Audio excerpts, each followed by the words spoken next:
So massage guns are only really worth it if you know what you're doing and it actually helps you recover, right? So I'm going to kind of give you a quick crash course on how to use a massage gun to hopefully help you recover better. Now, first things first, I'm a 39-year-old husband, dad of 3, and American Ninja Warrior athlete.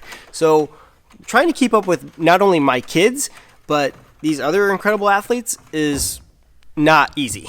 I have to use the tools and everything that I can to make myself better, with my end goal actually being healthy enough to play with my grandkids and hopefully even great grandkids someday. Now, I own and manage a gym, I have personal training background, and obviously your pain of your muscle might not come from the location of the pain, if that makes any sense, right? So if my knee is hurting, it's maybe not my knee that actually is causing the pain.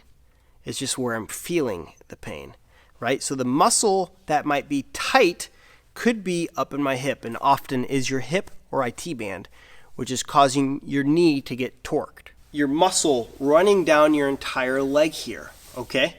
And I want my knee pain, I often get knee pain either right below my knee or off to the side, and that is often my IT band here.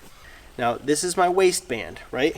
So I'm pushing right into that hip, right into that hip, and I can tell as I push into the hip, and you gotta kind of relax that leg, I'm pushing into that hip, and I can just feel it loosening up even, especially in my hip. Oh, that feels good, right? So, and I have my leg straight, and I'm just digging into that hip. Oh yeah. And sometimes you can even stand up and take the pressure off that leg and just dig into there. So as I'm massaging here, if I don't feel that muscle starting to release, you're probably on the wrong spot, right? So try to find the other muscle, and if you can kind of find your finger and run it down the muscle, that's one way I've kind of figured out. Also, obviously anatomy and physiology classes have helped me, but I'm just trying to help you trace maybe where that muscle goes without having to look it up online all the time, right? And you'll kind of get the hang of it after a little bit. We typically are creatures of habit, and the same muscles and everything keep hurting all the time, right? Because of our habits. So generally, I know exactly where to dig into my hips. I know to scrape my IT band all the way down the side of my leg, my pecs, my forearms, Ninja Warrior stuff. So anyway, you're kind of figure out which muscles and where to start massaging those. But if the pain does not start going away right away, you're gonna have to kind of be careful, because what if it's like a torn ligament or a torn muscle, or maybe it's bruised, okay? So just because you're in pain doesn't mean that this will help, right? So again, just be mindful. If you're using it a little bit and you don't feel relief within a couple minutes of using it, for sure, maybe back off a little bit. You could try it again in another session, but again, if it's not releasing, right, the whole point of this is to release those tight muscles, to aggravate them enough to release them. That if it's not happening, then be very careful. One thing I wanted to do all the time was use it around my neck and all this, and way up in here, but just be very cautious on that. In fact, Bob and Brad, if you haven't researched anything on Bob and Brad, you probably have never Googled or YouTubed anything health related because they do all kinds of videos. They're physical therapists, and this is the massage gun they came out with, and it is my personal favorite. But one thing that they even recommend is nothing above the collar line up, pretty much, right? Now, I have massaged the back, like your back muscle, trapezius, comes up and attaches right at the base of your neck there, okay? And sometimes, with Ninja Warrior movements, that muscle gets really tight. So I have massaged that area before, but I'll tell you what, I don't know if it's worth it. Just use your fingers right there and push, because it does really start shaking your head and all that. So just be very cautious. And obviously there's a lot of small bones and ligaments and nervous system. Just be very cautious. So before I get into like what heads I use at what time, I'm also going to make a 5 quick tips video. We'll have 5 other tips on, more advanced things I've learned. This is just kind of a general overview of how to use massage gun. Okay, so I'm going to leave that link down below. You may want to go check that video out as well. But so this soft head, right? Obviously around bones and stuff like that, as I mentioned, that's great for this. Some of the air cushions are so soft that they don't really do anything. They're almost too soft. Again, if the air cushion is firm enough to actually, almost do some damage, if you will, right? That hurt so good feel, then maybe it's worth it. But if they're super soft, are they really doing anything? Probably not. But another thing is if your massage gun does not come with a soft head, some of them don't, you can use a towel, a couple layers of towel, and make sure you don't hit that bone. For instance, tendonitis is a big thing for me, and I have to be pretty cautious around the bone here. So one thing you could do is lay a towel over your arm and then hit that. Obviously, the whole thing is going to be a little bit less of a massage, but that way you don't hit that bone and aggravate other things that cause even more inflammation in your tendonitis. So that's what the air cushion is great for. This is the fork head, right? A lot of them have the fork. Here's the Sportneer's fork, and they recommend that one kind of for the spine and stuff like that.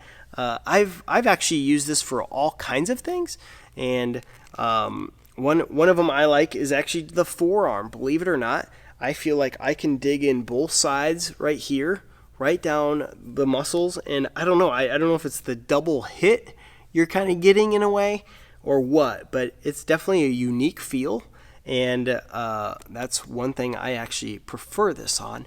But otherwise, a lot of people suggest it for spine work because you have that gap, obviously, but you're probably going to need help with that one. In Ninja Warrior, a common injury is the Achilles tendon.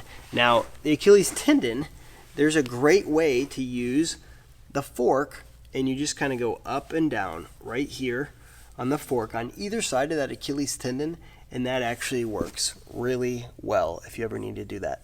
The good old flathead, this one is pretty much a general use tool. Especially early on, I actually used to just keep that one in the massage gun all the time, and this is the one I would just carry in my backpack. This right here, I would take with me in my backpack.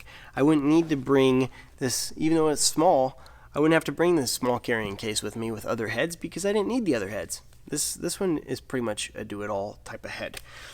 So obviously it's a bigger muscles, but I like using this on forearms. But if you're hitting those quads or chest, it's great for that area. It covers a larger surface area, obviously. So hitting that chest or anything like that, this flathead is great for the larger areas there. Now, some massage guns even have multiple types of flatheads, right? So this is the Sportneer with a slightly curved one or a flat one, and they're pretty much the same thing. So when it has kind of a flatter edge like this, you can kind of dig in a little bit onto something where this kind of more would curve around it, and you can't quite kind of have an edge, if you will, to kind of scrape something. But they're pretty much the same tool otherwise. Along the lines of the flat one, the ball heads, almost everyone has a ball head. And same kind of thing, larger muscle groups. I don't feel like the heads are a huge thing. Like if you just had the flat head or the bullet point head, you could pretty much do everything. You might have to be a little more careful on the bullet point, but the flat head, you can pretty much do everything with.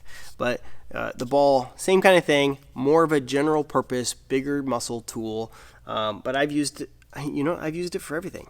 Now the bullet point. The bullet point is the most fine point, right? So it's a point of some shape or form, right? A lot of different types. The Theragun kind of has more of a thumb style. In fact, there's even certain heads that look literally just like a thumb pushing on you.